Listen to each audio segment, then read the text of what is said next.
Le CAD, Centre d'action pour le développement, documente les violations des droits humains en République du Congo depuis 2021.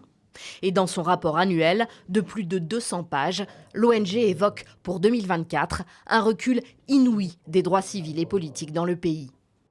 Les conclusions sont terribles, mais cette fois-ci, le pays a passé un cap supplémentaire. Pourquoi nous le disons? Parce que nous avons documenté en cette année 2024 8216 violations des droits humains. Alors qu'en 2023, nous étions à 2092. C'est une augmentation très importante et cela nous inquiète.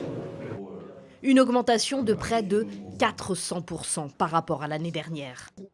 Les chiffres proviennent d'études de terrain dans 17 localités congolaises seulement. Selon le CAD, les arrestations arbitraires ont augmenté de 711% entre 2023 et 2024. Les détentions arbitraires de 670%. Les disparitions forcées de 200%, les cas de torture et de mauvais traitements de 1253%, précisément.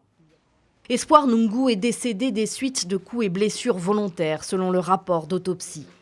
Cet étudiant de 27 ans vivait ici avec sa famille à Djiri, dans le 9e arrondissement de Brazzaville. Le 21 octobre, il est arrêté par la police. Sa mère fait le tour de la ville pour finalement récupérer le corps de son fils mort. Je l'ai cherché dans plusieurs commissariats sans le trouver. Au bout du 11e jour, on m'a appelé pour me dire qu'il avait fait une crise au commissariat de Kibeliba et que je devais venir le chercher. Quand je suis arrivée là-bas, on m'a dit qu'il était aux urgences. Et là, on m'a dit que mon enfant était décédé depuis longtemps et qu'il avait été déposé à la morgue. C'est à l'hôpital qu'on m'a informé qu'il était arrivé ici, déjà mort.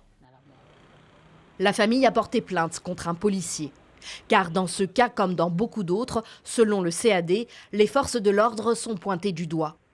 Une opération en particulier, menée conjointement par la police et par la gendarmerie à Brazzaville, pose problème selon l'ONG qui, avec d'autres organisations de la société civile, demande son démantèlement.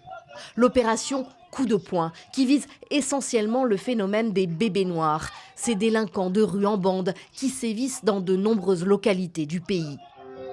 Dans une vidéo de communication mi-novembre, le chef de la police en tirait un bilan positif.